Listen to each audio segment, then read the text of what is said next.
Well, this video is going to be the first in what is probably going to be a fairly long series of videos wherein we are going through the Gospel of John. And my goal in this series is that we are going to be going through the Gospel verse by verse in a very thoughtful and methodical and careful and exhaustive manner. And I'm hoping that by the end of it, we will know as much as we possibly can about this Gospel, and we'll be able to reap the benefits of that knowledge and information in such a way as to both draw us closer to God and also allow us to go out and also teach it to other people so that they also can be drawn closer to God. That being said, there's a lot that I think can be gained from this study, and I'm going to try to give you as much information as I possibly can without being boring. I'm going to do a lot of research and try to do as much as I possibly can to give you the important stuff so that you have as much information as you could possibly need, both to satisfy your curiosity, but also to draw you closer to God, because that ultimately is the end goal of any Bible study. But I do want this to be a Bible study, and that being said, I'm wanting us to go through this and approach it from a bunch of different from a bunch of different perspectives. I'm wanting to look at it from a literary perspective where we just look at the book itself and look at the characters and the plot and the conflict and all those different things and see how they work together, look at the characterization of these characters, stuff like that. I want to look at things from an apologetic perspective where we talk about ways to defend the Bible and our perspective through these things. And I want to look at it from an evangelistic perspective, right? I want us to understand the gospel in such a way that we not only believe it ourselves, but that we can go out and proclaim it to the world. And so those are just a few things I'm wanting to get out of this study, and that's why it's going to be so long and so extensive. And I don't know how long it's going to take us to go through this, and I don't know if we're going to do this all at one time or if it's just going to be spaced out. But this is the first video. And that being said, with this being the first video in the series, we're not actually even going to get into the text itself today. We're going to make some references to it, but we're not going to actually be doing the verse-by-verse study in this video. But this is going to actually just be an introduction video wherein I'm hoping to give you all the information you need to know going into the Gospel of John. And so my main goals here are to answer the questions of who wrote it, when was it written, and why was it written? Because if you know those three things, that will really help you out a whole lot in not only being able to explain to others who wrote the book and what it's about and stuff, but also for yourself, it'll help you be able to study it better. You'll know whose perspective the author is writing from, around what time they're writing it, and so what different influences might have gone into the writing, and then also what their end goal is. Why are they writing this book? What is the purpose? Why did the Holy Spirit encourage this person and inspire this person to write this book? What is it that sets this gospel apart from the other three, Matthew, Mark, and Luke? So I'm hoping to answer a lot of those questions today and provide the foundation from which we can study it starting in the next few videos. So, first questions first. Who was the author of the Gospel of John? Well, there are two main facts that we need to know going into this. The first fact is that the author is not named in the Gospel. Like the three synoptic Gospels, Matthew, Mark, and Luke, the author never identifies himself as John. We never actually hear that in any of the Gospels. Matthew doesn't do it, Mark doesn't do it, Luke doesn't do it, neither does John. Those are just traditions that have been carried on since the publication, I guess you could say, since the writing of those Gospels and their acceptance. However, the thing that does set this Gospel apart from the others is that there is an unnamed disciple in the Gospel itself who claims to be the author of the Gospel of John. He doesn't call himself John. He actually identifies himself as the beloved disciple, and we actually see him being referenced multiple times throughout the whole text, and at the very end of it, in chapter 21, the beloved disciple says this: "This is the disciple who is bearing witness about these things, and who has written these things, and we know that his testimony is true." So whoever this beloved disciple is, that seems to be the person who is writing the Gospel of John. We don't see his name, but I'm going to show you that we have very good reason to believe that this was the Apostle John. Spoiler alert. So that's the first fact. The first fact is that the author is not named. But the second fact is that the title, according to John, or in Greek, kata Ioannin, has been attached to the gospel as soon as the four gospels began to circulate together. So just like with Matthew, Mark, and Luke, as soon as the Gospel of John was written, the title, according to John, was attributed to it. You found that at like the top of the text where it was saying, hey, this is the Gospel according to John, as opposed to Matthew, Mark, or Luke. So throughout Christian history, we have had the universal attestation that this was the Gospel according to John. The question then becomes, which John? Because obviously, my conclusion is that it's going to be the Apostle John, but how do we get there? Because there are a lot of people named John in the world. And we start with the idea that it's probably a person named John who's mentioned in the New Testament. Because if they're not mentioned in the New Testament, you'd expect some sort of moniker clarifying who this person named John is, like John the Baptist, something that sets them apart from all the other Johns in the world. So you would expect some sort of moniker to explain who this person is, and that would also justify them as being the authoritative voice of God in writing Scripture. So, since it just says according to John, without any moniker or anything that justifies this person's writing, we're going to assume that this person is a John that is mentioned in Scripture, so that whenever people receive this gospel, they would say, oh, John, yes, I know who that is, that's who's writing. Okay, so that gives us 5 options, because there are 5 people named John mentioned in the New Testament. The first person named John would be John the Baptist, right? Not John the Baptist guy who goes to the church, to the Baptist church. No, not that John. John the Baptizer, the cousin of Jesus, the guy who, was baptizing people in the Jordan River before Jesus came along. That's our first option, because he is the first John mentioned in the New Testament. He actually is the first character who takes the limelight even before Jesus in each of the 4 Gospels. But we have very good reason to think that John the Baptist is not the author of the Gospel of John, firstly because he was imprisoned and killed long before the events of this Gospel were completed, much less before they were written. Even this Gospel itself talks about how John was imprisoned, and the other Gospels detail the fact that John the Baptist was killed by Herod Antipas during the ministry of Christ. And so if this Gospel is being written way after the resurrection and ascension of Christ, John the Baptist couldn't have written it because he died while Christ was still alive and on earth. So that takes out John the Baptist. Leads us to our second option, John the father of Peter. If you're wondering, wow, I didn't know that Peter's dad's name was John, then you probably have the answer to the question here, that he was most likely not the author of this gospel, because we have no reason to believe that he was. Never throughout church history do we have any mention of him in connection with this gospel. And in fact, this gospel is the only one that actually names Peter's father's name as being John. The other ones actually refer to him as Jonah, which there's some similarities there, and there's debate about that.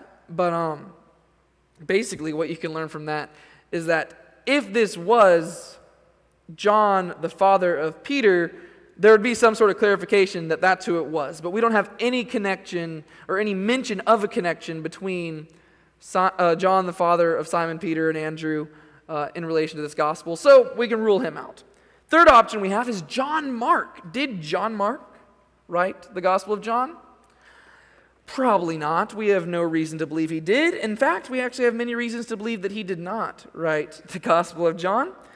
Firstly, because the Gospel was evidently written by an eyewitness, whereas John Mark traveled later on with Peter and Paul. Whereas, like I said, we believe, as is made evident in the text, the person who wrote this book is the beloved disciple. He was a disciple who was there throughout the entire ministry of Christ. And so it wouldn't really make much sense for John Mark to be the author of this, being that he was not a disciple of Christ who was with Christ throughout his entire ministry. And plus, even beyond that, John Mark already wrote his gospel. He wrote the gospel according to Mark, the second gospel, and it's largely believed that he wrote his gospel from the perspective of Peter, who he traveled with. We believe that Peter, recited his stories to Mark, and Mark recorded them, roughly something like that. That's what church history holds to, at least. But Mark already wrote his gospel. He wrote the second gospel. So this gospel is very different from the gospel of Mark. It wouldn't make much sense for them to be writing the same one. And also, Mark was not an eyewitness of all these events. So we can rule John Mark out as well. Which leads us to our fourth and second to last option, which would be John of the Sanhedrin, the fourth John mentioned in the New Testament. And if you're wondering who John the Sanhedrin is, that's a good question, because we actually only have him mentioned one time in the entire New Testament, and that's in Acts chapter 4, wherein he is part of the interrogating party who is antagonistic, to say the least, against Peter and John the Apostle. Right? So the one mention we have of this John in the New Testament presents him as an enemy of Christianity. So it would not make much sense to assume that this John is the same person who's writing this gospel, because this gospel is not in any way antagonistic against Christianity. In fact, its whole purpose is rooted in the idea of causing you to come to Christianity. So we can rule out John of the Sanhedrin as well, which leaves us with only one more John mentioned in the New Testament, and that would be John, the son of Zebedee, also known as the Apostle John. Right? So that's just a logical idea of how we're trying to rule out one after the other to come to the idea that John, the Apostle, is the author of this gospel. But we don't want to just leave it there. The purpose of this study is to be exhaustive and intense. So I want to give you reasons for why we actually believe that the Apostle John wrote this. Do we actually have reasons beyond just logical, just like working through it that way? Do we have reasons to believe that the Apostle John wrote this? And I believe we do.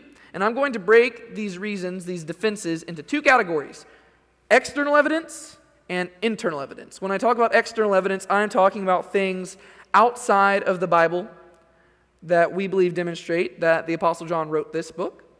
And then we're going to move on to internal evidences, which are references inside the Bible itself, specifically inside the Gospel of John, that give us reason to believe that the Apostle John wrote this. And I actually think they're very strong, which is, to me, super encouraging, and I hope it will be to you too.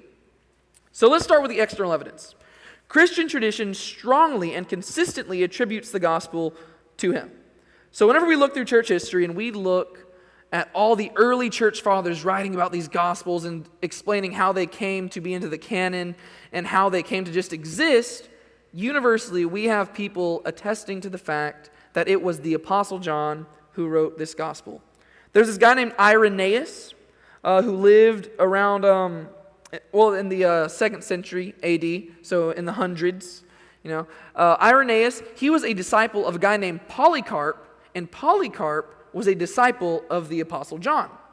And so Irenaeus, writing with the authority of Polycarp, had to say this around 180 AD. He said that Matthew also issued a written gospel among the Hebrews in their own dialect, while Peter and Paul were preaching at Rome and laying the foundations of the church. After their departure, Mark, the disciple and interpreter of Peter, did also hand down to us in writing what had been preached by Peter. Luke also, the companion of Paul, recorded in a book the gospel preached by him. Afterwards, John, the disciple of the Lord, who also had leaned upon his breast, did himself publish a gospel during his residence at Ephesus in Asia. So here Irenaeus is telling us where each of the four gospels came from. Matthew is writing to the Hebrews in their own dialect, so he says that the original version of Matthew actually was written in Hebrew, which is interesting. You got to take a lot of this with a grain of salt, but it's useful for us in helping determine the facts because we can just see what the different testimonies are. Right, so he says Matthew wrote it to the Hebrew people. Mark was writing based off of his interpretations of Peter. Luke was basing it off of the preaching of Paul, and also presumably, according to Luke, going and interviewing people. And then John, the disciple of the Lord, is actually writing the Gospel of John. And he actually identifies John as the beloved disciple, the one who was leaning upon Jesus' breasts. So that's really cool. But that's not it. Tertullian, another guy from the late 2nd century, writes this: "The same authority of apostolic churches will afford evidence to the other Gospels also, which we possess equally through their means and according to their usage," I mean the Gospels of John and Matthew, while that which Mark published may be affirmed to be Peter's, whose interpreter Mark was. For even Luke's form of the gospel men usually ascribe to Paul. So Tertullian is agreeing with Irenaeus here, saying that we can ascribe Luke's gospel to Paul, kind of, and we can ascribe Mark's gospel to Peter, but John's gospel is John's gospel, right? Once again, we have the gospel being pointed to John as the author. Thirdly, we've got a guy named Origen from the early 3rd century, a great historian of the early church, and he wrote this. Matthew first sounded the priestly trumpet in his gospel. Mark also. Luke and John each played their own priestly trumpets. Even Peter cries out with trumpets in 2 of his epistles, also James and Jude. In addition, John also sounds the trumpet through his epistles, and Luke as he describes the Acts of the Apostles. And now that last one comes, the one who said, I think God displays us apostles last. And in 14 of his epistles, thundering with trumpets, he cast down the walls of Jericho and all the devices of idolatry and dogmas of philosophers all the way to the foundations. So right here, we actually have Origen, who is not only saying that John wrote the Gospel of John, but he also wrote the epistles. So that's really cool too. We have the defense of John's authorship of more than one book of the Bible, which is actually interesting, as we'll mention a little bit later, as an internal evidence for the Gospel of John, because the Gospel of John and 1st, 2nd, and 3rd John were very evidently written by the same person because they're written very similarly. So Origen, he confirms that. One more person I want to mention is a guy named Eusebius, who is actually probably the biggest and greatest historian of the early church, living around the 4th century. And according to Eusebius, this guy named Clement of Alexandria, who lived in the late 2nd century, right? So Eusebius, 4th century, writing about Clement of the 2nd century, he said that Clement believed this about the Gospels. The Gospels containing the genealogies, he says, were written first. That would be Matthew and Luke, so they were written first. The Gospel according to Mark had this occasion. As Peter had preached the word publicly at Rome and declared the Gospel by the Spirit, many who were present requested that Mark, who had followed him for a long time and remembered his sayings, should write them out. And having composed the Gospel, he gave it to those who had requested it. When Peter learned of this, he neither directly forbade nor encouraged it, but, last of all, John, perceiving that the external facts had been made plain in the gospel, being urged by his friends and inspired by the Spirit, composed a spiritual gospel. This is the account of Clement. So Eusebius here is agreeing with all the other people we've mentioned so far and saying that John wrote his gospel. And he also agrees about some other facts as well, right? There's some discrepancies between a bit of the different things, but the main things we see here is that, Mark largely came from Peter, Luke largely came from Paul, Matthew was a disciple of Jesus, so it came from Matthew, and then John later on wrote his. And so here we have an interesting idea that Matthew, Mark, and Luke were written first, and that John was writing a little bit later, and Eusebius actually references the gospel as a spiritual gospel. Right? So he says that this gospel is a little bit different, which would explain why it's so different from Matthew, Mark, and Luke. You can just take a glance at these very quickly and realize that John is very different from the other three, which are called the synoptic gospels, because they're so similar to one another. So Eusebius is explaining, well, John was going for something a little bit different here, and you can tell that whenever you read it. And so that's the external evidence. Church history unanimously attributes the Gospel of John to the Apostle John. But now let's look internally. What evidence do we have inside the Bible itself that would suggest that the Apostle John wrote this? Amazingly, we actually have a lot of internal evidence, which is really cool, and that's actually why I wanted to make this introductory video, because to me it's really encouraging that we have this. It's so cool, and I hope that you can get as excited for it as I am, because it's very amazing. So even internally, there are many reasons that point towards the probability that the Apostle John penned the fourth gospel. And I'm going to give you 8 reasons why we believe that the Apostle John wrote this, and they're going to kind of dwindle down to where we start with a big group of people and eventually bump down to just one. It's really cool. Firstly, the author is not named. Right? We already mentioned this earlier, but the author never names himself in the Gospel of John. The author never provides his name other than to describe himself as the disciple whom Jesus loved. Right? And so that fact in and of itself suggests that somebody of authority had to be writing this. Because the Apostle John is named 20 times in the other Gospels, yet he is never mentioned in this one, which is odd for 2 reasons. Right? So think about it this way. In the other Gospels, Matthew, Mark, and Luke, John is mentioned multiple times as a very close and crucial figure in the Jesus story. He's close to Jesus. He's crucial in the story. He's one of the inner three disciples, as we'll talk about in a little bit. He's one of these inner three, and he's very prominent. Yet not one time is he mentioned in the Gospel of John, which is odd for two reasons, right? The first reason that this is odd is because discipleship plays a huge factor in the Gospel of John. So Peter is mentioned a lot. A lot of the other disciples are named multiple times, yet John himself is never mentioned, which is very odd and would suggest, like, his absence is curious. The second reason that's important is because he's so prominent in the other Gospels. So when you put those back to back, it's like, okay, in the other Gospels, John is very prominent. In this one, he's never mentioned at all.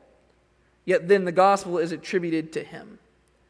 That would make sense, right? In addition to that, John was a pillar of the early church, so his absence is curious, right? Whenever you get to the book of Acts and you see how prominent John was, you would wonder why the author of John doesn't mention it, why he doesn't justify who's writing this, why he doesn't mention this. And if you think about it, it makes sense. In order for this very different gospel to be accepted by the masses, it would have to be written by somebody of apostolic authority, an apostle, somebody who had this great authority like Peter and Paul and all these different things, because the book, like we just mentioned, the gospel is very different than Matthew, Mark, and Luke. It is so drastically different that unless it came from somebody of authority, nobody would accept it. They would say, no, this is blatantly wrong. So it had to come from somebody who had authority.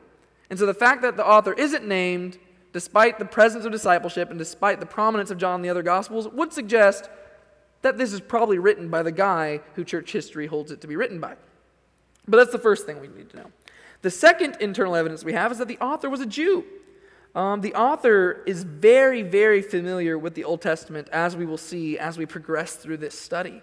Although the author doesn't directly cite the Old Testament as frequently as the synoptics do, he alludes to it more often than any of the others and directly insists on a correlation between Jesus and key figures and institutions featured in the Old Testament. Right? So Matthew, Mark, and Luke, they quote the Old Testament a lot, and John does that on occasion. But what we see is that this author is deeply embedded in Jewish and Hebrew culture. He knows Judaism like nobody else. Well, not like nobody else, but he knows it very well, to where he will put little things that honestly to 21st century American eyes might not mean that much. But whenever you look at it and you think, what is Jesus saying here? It's deeply rooted in Jewish culture. And Jesus is going to be proclaiming himself greater than Moses, greater than Abraham, greater than Jacob. He's going to be referring to himself as a temple, as a vine. He's going to refer to himself as all these things which are very understandably Jewish. And if you study the Old Testament, you'll understand more of what Jesus is talking about. And so the author is evidently a Jew. He knows his Jewish stuff. His quotations are closer in form to Hebrew or Aramaic than to Greek, right? So at the time, whenever Jesus was living, people were studying the Septuagint, which was the Greek translation of the Old Testament. Yet whenever we actually encounter quotations from the Old Testament in the Gospel of John, they're closer to the original Hebrew or Aramaic than they are to the Greek. His familiarity with people, time, numbers, and minute details suggests that he was present at the events he recounts.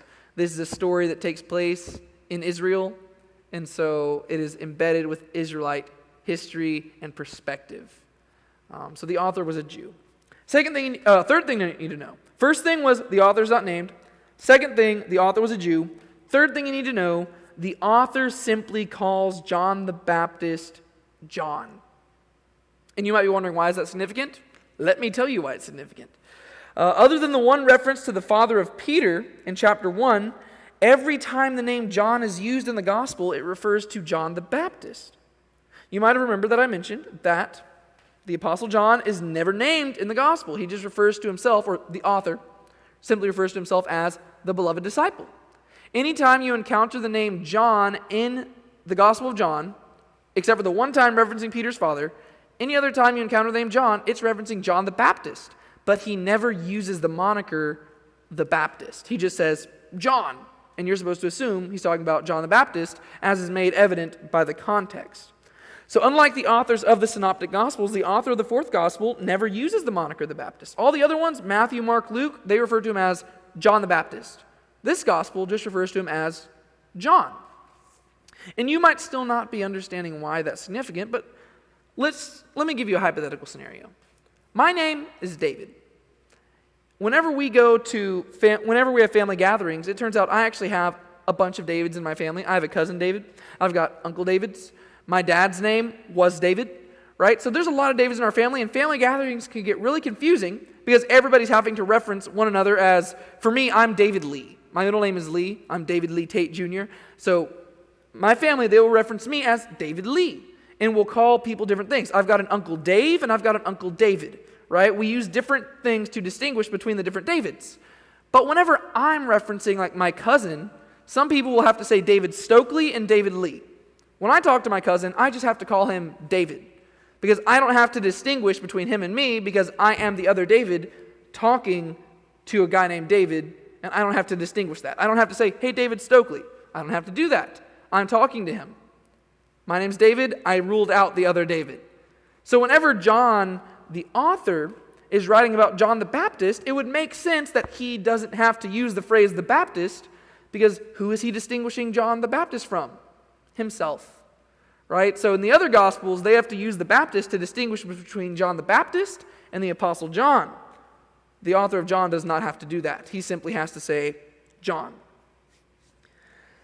By comparison, the author notably devotes a great amount of effort to describing other significant characters such as Thomas Didymus, Judas, the son of Simon Iscariot, and Caiaphas, who was high priest that year.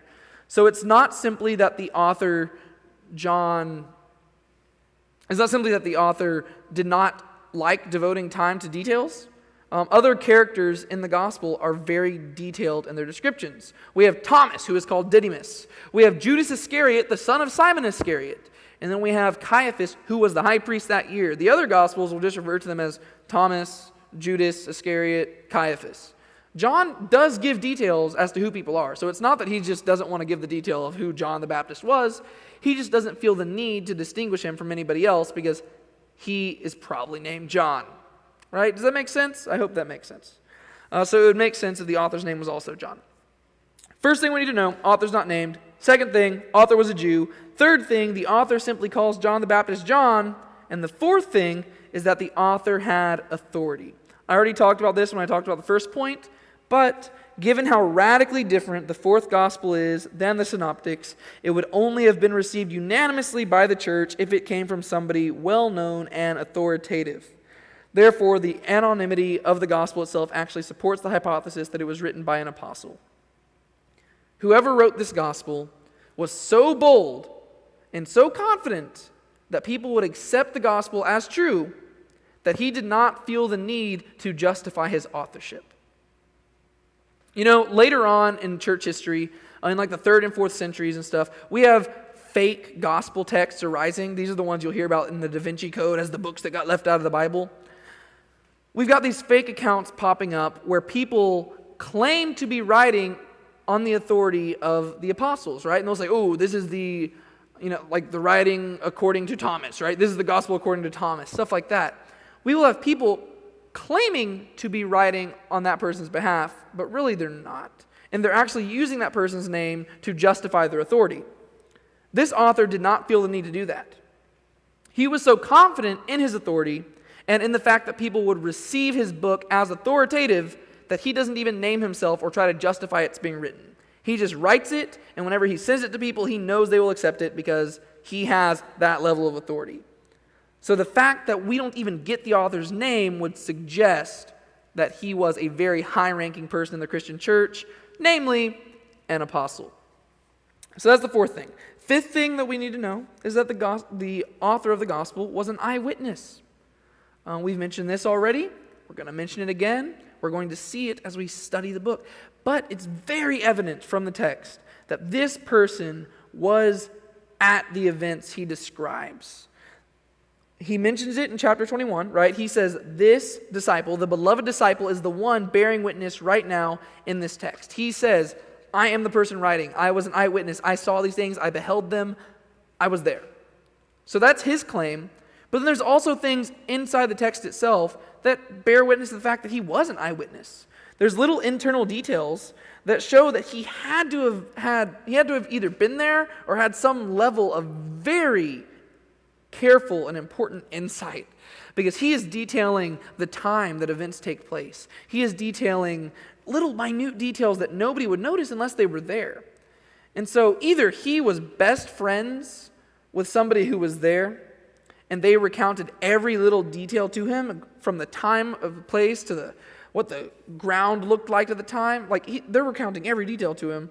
Or, which is easier to justify, he was actually there. He was an eyewitness. We're going to see that as we go through the book. It's actually really fascinating whenever you consider that, because the gospel takes on more than just this idea of, just empty witness. It's not just a fictionalized story, right? This is the eyewitness testimony of a person standing at a witness stand talking about what he saw Jesus do. And that's absolutely beautiful. Sixth thing that we can know from the internal evidence is that the author was one of the 12. When I refer to the 12, I'm referring to the 12 apostles, the 12 disciples that Jesus chose to be his closest followers. And the reason we know this is because the author was present at the Last Supper. We actually get more details about the Last Supper in this gospel than we do in any of the others, because we have what is known as the farewell or the Last Supper discourse in chapters 13 through 17. So we actually have 4 chapters, 13, 14, 15, 16, 5 chapters, 13 through 17, dedicated to the Last Supper.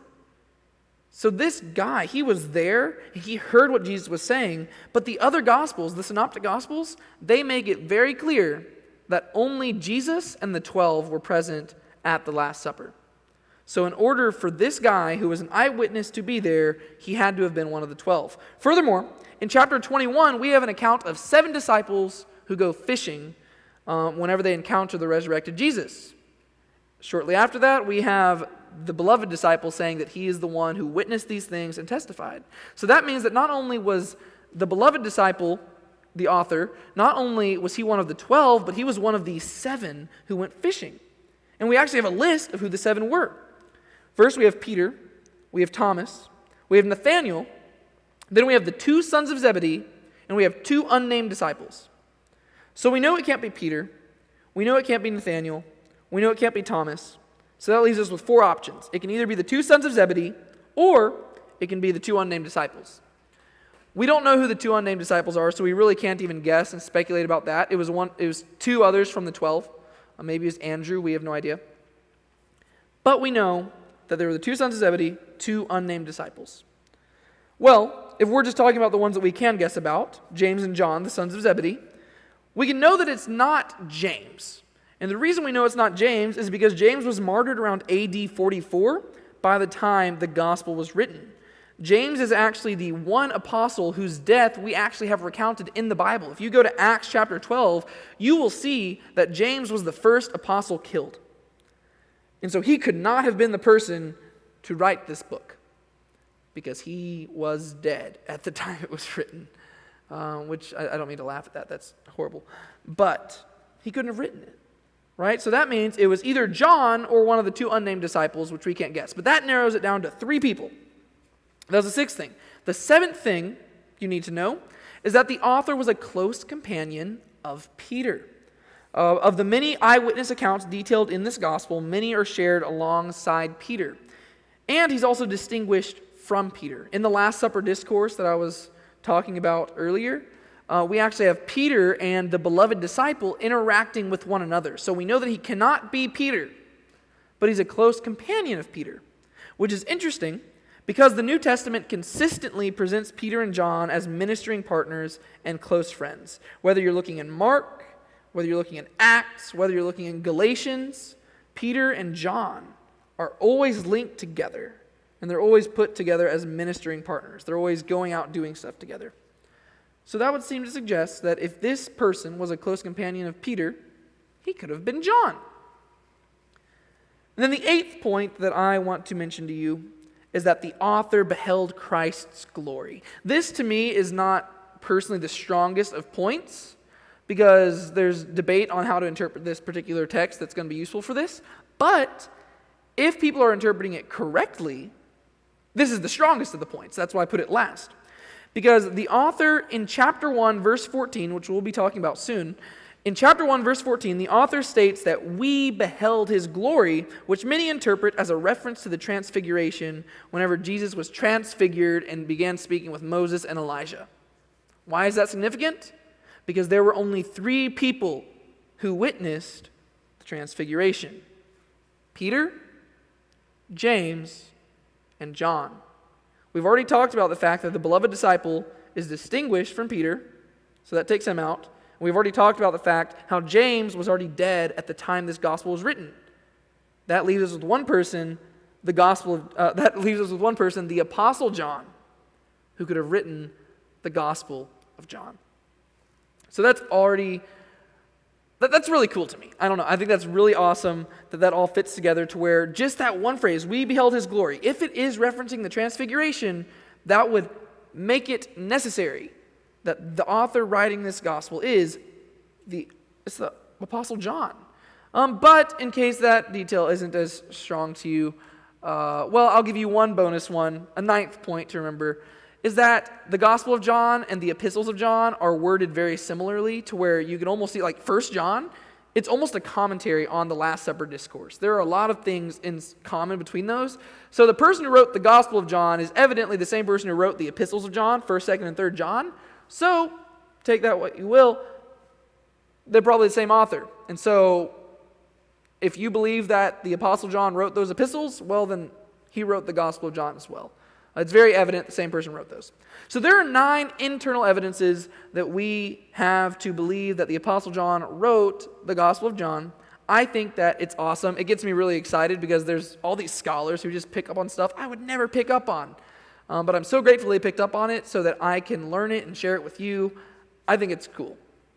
But that being said, we have very good reason, externally, internally, historically, theologically, logically, philosophically, we have good reason to believe that the Apostle John is the author of the Gospel of John. That being said, what do we know about the Apostle John? How can knowing who the author is help us in our study of the Gospel? Well, here's a few things. First off, John was one of the sons of Zebedee, who, alongside his brother James, was one of the 12 apostles closest to Jesus. Right? So amongst all the men in the world, and all the people in Israel, and all the people who were following Jesus, this was one of the 12 people who Jesus handpicked to be one of his disciples. And he was with Jesus day in and day out for 3.5 years as Jesus went about his ministry. So that's really cool. That's significant. This person writing is somebody who was very, very close to Jesus, kind of like Matthew, kind of like Peter, right, who was writing Mark. So very, very significant stuff there. John was very close to Jesus, and if we have anything, like if the gospel speaks for itself, he was the closest to Jesus. He was the one who was reclining at Jesus' breast during the Last Supper. He was the one right there, the spot reserved for like the best friend. So that's who the author John is. He and his brother were known as the sons of thunder. That's because they were very rambunctious when they were younger. They were probably just young teenagers or something at the time whenever they were called to follow Jesus. And you can see that in the way that they act. They come up to Jesus saying, "Master, should we call down fire from heaven to consume these people?" And you're like, "Oh my gosh, guys, y'all need to calm down." But that's why they're called the sons of thunder. They were very loud, they were boisterous, and they wanted a position in the kingdom. They had a lot of pride that they had to be humbled of. Consistently throughout the Gospels, we actually have them asking Jesus if they can sit at his right hand when the kingdom arrives. And he warns them that that might not necessarily be something that they desire because they would have to drink the same cup that he drinks, which is death. But early on, we definitely have them called the sons of thunder because they are very boisterous and loud people. And so there's a strong contrast between that loud person who's just very up out there to the more reserved and reflective person that we have in the gospel. John, along with James and Peter, comprised the inner circle of Christ's disciples who got to experience special intimacy in regards to Christ's ministry. So Jesus had the 12 disciples, right? But then he also had James, John, and Peter, who got to experience certain things the rest of the disciples didn't get to experience, right? They got to see him go raise somebody from the dead. They got to see him transfigured, like we mentioned earlier. Even whenever he was praying in the Garden of Gethsemane on the night of his arrest, he drew James, Peter, and John apart from the rest and had them watch over him while he prayed, even though they all fell asleep. But the thing I want you to know is that this guy was close to Jesus. He was very close to Jesus. Which just, I don't know, that's cool. I think that's something we should all strive for. So maybe we should read into this gospel and try to see how the author's perspective should shape our own. Because this is somebody who was closer to Jesus than anybody we've ever met. He was with Jesus for 3.5 years, day in and day out, as one of his best friends. So that's significant to us. After Christ's ascension, John was a pillar in the Jerusalem church, ministering alongside Peter until going to Ephesus, where he wrote this gospel according to church history. He remained in Ephesus until the Romans exiled him to Patmos, where he wrote the book of Revelation, right? So all in all, he wrote 5 books of the Bible. He wrote the Gospel of John, he wrote 1st, 2nd, and 3rd John, and then he wrote the book of Revelation, which is the last book in the New Testament, and would suggest that John was the latest living of the disciples. According to common belief, John is actually the only disciple who was not martyred and who was not killed. So, that's cool. So that's the author, right? That's the big question. That's what the majority of this video has been dedicated to. Who wrote the book and all the evidence we have to believe that he wrote it. And I think it's very strong evidence. I think we have good reason to believe that the author of the Gospel of John is the Apostle John himself. But now that leads us to our second question. When was it written? When did John write this? I mentioned that he wrote it in Ephesus, but around when did he do this? Was this hundreds of years after Jesus, or was this like 5 years after Jesus? Well, the Gospel of John was likely written sometime between AD 80 and 85, right? So it's probably about 50 years after the resurrection and ascension of Jesus, after his ministry. Jesus probably died and resurrected somewhere between AD 30 and 33. There's debate about that. I typically lean more towards 30, but a lot of my professors lean more towards 33. I don't know. I'll have to look more into it sometime and let you know what I think. But regardless, this is about 50 years after that, right? Most likely he wrote between AD 80 and 85. And if you're wanting to know how we got there, I'm about to tell you. So the way that we date things like this is that there are common terms that you can use. Terminus post Quem and Terminus ante Quem. And those are, I think it's Latin, I don't know. Those are fancy terms which basically mean the earliest time an event may have happened and the latest time an event may have happened. Terminus post Quem is the earliest date, and Terminus ante Quem is the latest date. And so whenever you're asking things, you're having to look at the evidence and say, okay, what is the earliest this could have happened? What is the latest this could have happened? And then basically you take the median, and that's where you have your date. Okay, so let's start with the terminus post Quem. What is the earliest time this gospel could have been written? And really, the earliest date seems to be around AD 70. And the reason why is because a date prior to the fall of the temple is unlikely because that places the writings too close to the synoptic gospels. In AD 70, the Romans stormed Jerusalem, totally destroyed it, and the temple was destroyed. It was a very significant event in Jewish history. Very, very, very significant. So the temple was destroyed in AD 70, and we believe that the synoptic gospels, Matthew, Mark, and Luke, were written before then because they never actually mentioned the destruction of the temple in their texts. They talk about how Jesus prophesied about it and talked about how these things would happen, but they never actually mention it, and we have other reasons to believe that those gospels were written prior to the destruction of the temple. But a date prior to that fall is unlikely because John is very evident to the fact that he's writing after the synoptics. He makes certain references within his gospel that expect people to be familiar with those other gospels. For instance, so Matthew and Mark were most likely written between AD 50 and 60, and then Luke was probably written between AD 60 and 61 to allow time for him to also write Acts before the death of the Apostle Paul. Right? So those are all written probably between AD 50 and 60, and then, AD 50 and 61, somewhere in there, Matthew, Mark, and Luke, they were written just like 30 or 40 years after the death of Jesus. right, and the resurrection of Jesus and the ascension of Jesus. They were written there.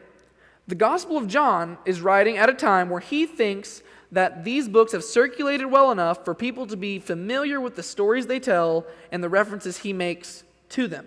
And I'll remind you, they do not live in a culture where there's the internet, where you can just be, you can just send somebody a link. Hey, look, here's the Gospel of Matthew. No, these were texts that had to be hand-copied and mailed out and sent around the world, also during a time of persecution where people were being killed for these things. So, we have to allow a few years, a few decades almost, well, not a few decades, a decade, right? You have to allow a little bit of time for these things to have been spread out and circulated well enough so that people would know about Matthew, Mark, and Luke. Because John definitely makes references in there where you're like, oh, they would not know that detail unless they've heard of Matthew, Mark, or Luke, and they've read them. So he presupposes a knowledge of the Synoptic Gospels. So we have to allow a little amount of time for that to happen, right? We have to allow time for those to be circulated, for people to become familiar with them, and him to write about it in such a way that expects people to be familiar. And so if those were written about in AD 50 or 60, we have to allow at least till AD 70, but we have to go a little bit later than that, because if the dating of the writing took place immediately after the destruction of the temple, it's likely that some reference would be made to it in the text. I mentioned how this event, the destruction of the temple, was a big deal in Jewish history. It's still talked about today. You ever heard of the Wailing Wall? Big deal. If the destruction of the temple was that fresh, it would be mentioned in the Gospel of John. So we know that it couldn't have been written like AD 71 or AD 72 because it probably would have been mentioned. Most likely it had to be written a little bit later than that, which is where we get to like 80, 80, or 85. But that's the Terminus post Quem. That's the earliest it could have been written. Now your question should be, okay, well, how do we know that somebody didn't just come along and write this like years and years, hundreds of years later? Well, that gets us to the Terminus Ante Quem. The latest time an event may have happened. And for that date, we have AD 100, the end of the first century. And that's for multiple reasons. Firstly, a fragment of the Gospel of John was discovered in Egypt that dates roughly to AD 130. Right? So in the early 2nd century, they discovered a papyrus in Egypt. It's called the Ryland's Papyrus P52. You can go look it up. And it contains a fragment of the Gospel of John. And so if in AD 130, the early 2nd century, we already have Gospels of John showing up in Egypt, that means the Gospel of John had to have been written enough time prior to that to allow for circulation and spreading to where it ends up in Egypt and throughout the world, right? That's just one of the places where it existed and they've discovered it. And they're discovering stuff all the time. We have very early manuscripts of a lot of these books. But the earliest one we have so far, AD 130, roughly, in Egypt. So that would suggest that the Gospel of John was written decades prior to that to allow it to circulate and eventually find its way to Egypt.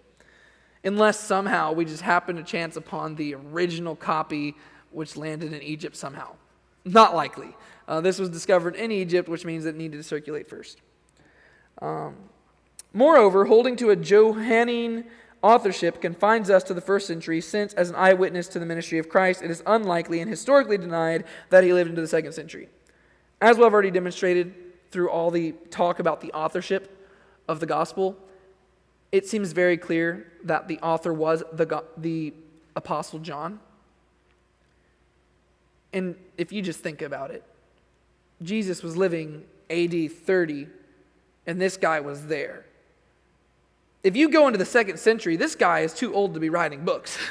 He'd be dead. I mean, like the life expectancy back then was a lot lower than ours today. So even writing in the late 1st century makes him a pretty old man, especially by their standards, suggesting like if he was like, let's say at youngest 15 at the time he started following Jesus, right? That would still put him like, he'd be pretty old by the end of the 1st century. So that being said, really the end of the 1st century is a late date for the Apostle John. Historically, he was dead by then. We can know that. But if he was the author, we have to cut it off there, right? So we have AD 70 as the earliest date, AD 100 as the latest date. We land in the middle, somewhere AD 80 to 85. That seems like a good place to put the Gospel of John as being written there. Furthermore, tradition holds that John spent his later years at Ephesus, where he carried on a ministry of preaching, teaching, and writing until being exiled to Patmos. And he would have been in Ephesus around AD 80 to 85, right? So while he's in Ephesus, he writes the book. Irenaeus says that John wrote his gospel from Ephesus, which would seem to place it somewhere around 80 to 85, near the end of the first century. So that's the author, that's the date. The author is the Apostle John. The date is near the end of the first century. And now I want to get to what is actually probably the most important question, but which we will be able to address the most briefly because it is stated in the gospel itself. And that question is this: why was the Gospel of John written? What is its purpose? Why does it exist? We already have 3 other Gospels, which are very similar to each other and all attest to who Jesus was. Why did John decide to write this Gospel? Why did he, being aware of the other 3 Gospels, decide to write this one? And the beautiful thing is that we actually have John give us his purpose statement in the book. And that's why this is the easiest question to answer, because John says this in chapter 20, verses 30 and 31. He says, "Now Jesus did many other signs in the presence of the disciples, which are not written in this book, but these are written so that you may believe that Jesus is the Christ, the Son of God, and that by believing you may have life in his name." So right there, John clarifies the purpose of his gospel. John is admitting that his gospel is not exhaustive. That's meant to encapsulate everything Christ did. But he has selectively handpicked certain events that he believes will demonstrate 2 things, because he has a 2-fold purpose. His first purpose is that he wants to draw his audience towards saving faith. And his second purpose is that he wants to defend the deity of Christ, that Jesus Christ is God, that he is the Son of God. He has an evangelistic purpose and an apologetic purpose. Evangelistic means proclaiming the gospel. Apologetic means defending the Christian faith. On the evangelistic side, he wants you to believe that Jesus is God. And on the apologetic side, he wants to defend the fact that Jesus is God. So he says that you may believe that Jesus Christ is the Son of God. Those are his purposes, leading to the ultimate goal that by believing you may have life in his name. That's the goal of the Gospel of John. And so as we work through it, that's going to be the main themes we see popping up. Who is Jesus? Who is this Jesus guy? Or even better than that, the other Gospels are really asking who is Jesus, right? Matthew, Mark, and Luke, they're asking who is Jesus. Right here in the Gospel of John, he's not necessarily answering who is Jesus. He is saying, who is the Son of God? Right? Because he's saying, okay, Matthew, Mark, and Luke, you have said that Jesus is the Son of God, but now he's wanting to go back and prove it. Right? Whenever you read Matthew, Mark, and Luke, you're getting this unfolded idea of who Jesus is. You start off with this guy named Jesus, and as the Gospels progress, you begin to understand who he is. John's not going to do that. John is going to tell you who he is from the very beginning, and then with each text, he is going to defend that position. And he's going to say, this is who Jesus is, this is who you should believe, and you should place your faith in him so that you can have eternal life. And that is my goal in this series. That's why I wanted to do this whole intro video, because I want to do the same thing that John is doing.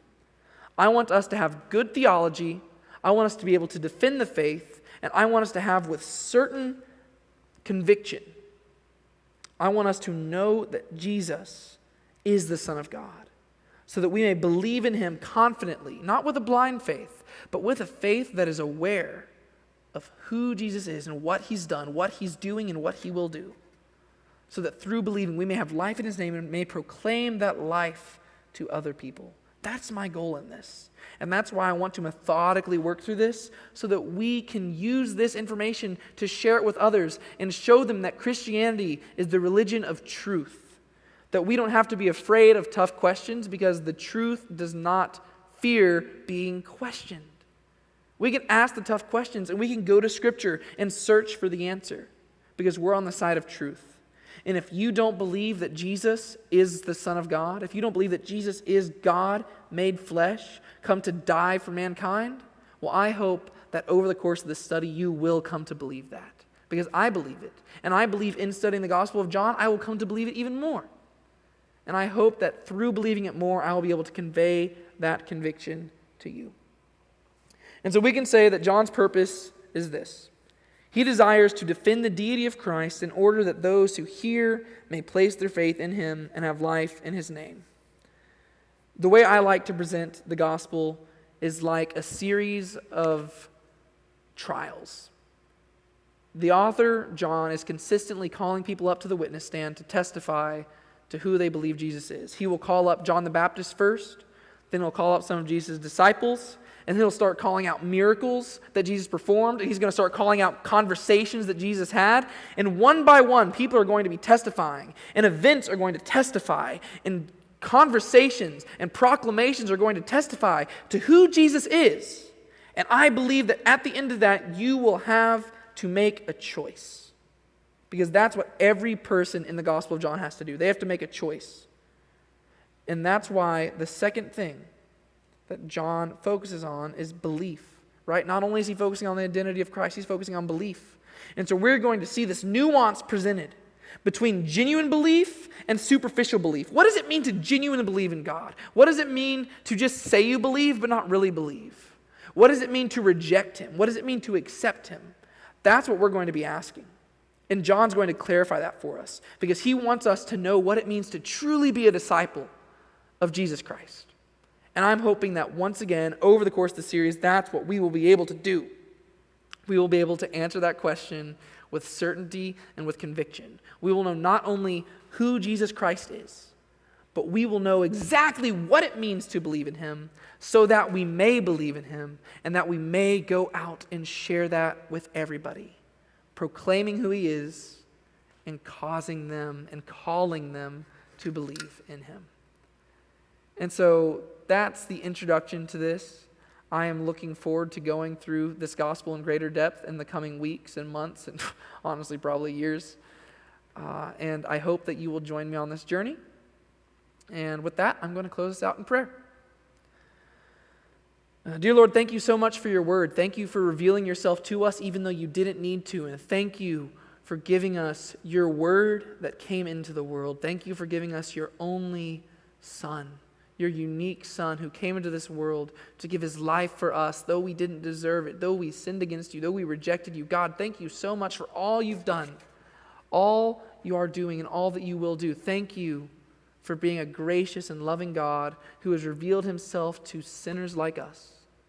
May we come to appreciate that grace and not take it for granted, but live for you each and every day. As we go into this study, I pray that you will guide me as I teach, guide me as I study, and open the ears not only of me and my own heart, but of the hearts of all people who listen to this video. We love you, God. We thank you so much for all you've done. And it's in your name we pray. Amen.